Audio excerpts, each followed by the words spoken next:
நண்பர்களே, ரவா கேசரி தான் செய்கிறோம். கொஞ்சோண்டு நெய்யை ஊற்றி கொஞ்சோண்டு ஆயிலை ஊற்றி ரவாவை நல்லா இது பண்ணிவிட்டு நல்லா வதக்குனீங்கன்னா ஒரு முருகின டைப்பில் வரும். அந்த டைமில் கொஞ்சோண்டு கேசரி பவுட்ரு கொஞ்சம் ஒரு டம்ளரில் எடுத்து அதை கொஞ்சம் ஊற்றி நல்லா இது பண்ணுங்கள். தேவையான அளவெல்லாம் தெரியாது, கொஞ்சம் கொஞ்சம் ஊற்றிக்கிட்டே வாங்க. ஆனால் அப்படி தான் ஊற்றிட்டு வரேன். ஃபஸ்ட்டு வீடியோனால என்ன பண்ணுறதுன்னு ஒன்றும் புரியலை. வர வர தேடிப்போம்.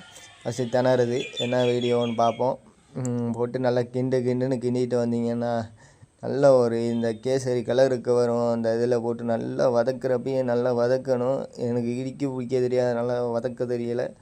பார்த்து நல்லா வதக்குங்க. வதக்கி முடித்த உடனே நல்லா வதக்குங்க. வதக்கி முடித்த உடனே வீடியோ வர மாட்டேங்குது, என்னென்னு தெரியல. இருங்க பார்ப்போம். ஜீனியை போடுங்க. ஜீனி 2 கப்பு போடுங்க. 2 கப்பு போட்டு முடித்த உடனே போடுங்க, நல்லபடியாக போடுங்க. ஜீனியை போட்டுவிட்டு நல்லபடியாக போட்டு தூக்கி போட்டு கிண்டுங்க. கிண்டுன்னு கிண்டணும். ஜீனியை கிண்டி முடித்தோடனே உடனே அல்வா ரொம்ப குளிர் நண்பர்களே, குளிருது. காலையிலேயே பண்ண முடியலை. வீடியோ தான் இப்போ போட்டு இது பண்ணி விடுவோம். ஃபஸ்ட்டு வீடியோனால நீங்கள் கண்டிப்பாக எனக்கு சப்ஸ்கிரைப் பண்ணி விடுங்க. ஒரு நம்பிக்கையோடு உங்கள்கிட்ட இறங்கியிருக்கோம். பார்ப்போம் என்ன நடக்குதுன்னு.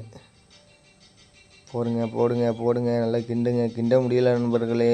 மறுபடியும் ஃபஸ்ட்டு இது சமையல் உங்களை வச்சு தான் நான் முன்னேறின மாதிரி யூடியூப்பை வச்சு தான் போட்டு பார்த்தா கேசரி நல்லா வருதான்னு பார்ப்போம். எப்படி இருக்குதுன்னு தெரியலை.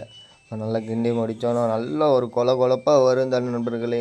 கேசரி கொலப்பாக வரும், சூப்பராக இருக்கும். கொஞ்சம் நெய் ஊற்றிப்போம். ஒரு இதுவே வரல நண்பர்களே. அதான் நெய் ஊற்றிட்டு கொஞ்சம் முந்திரியை போட்டு வைப்போம்.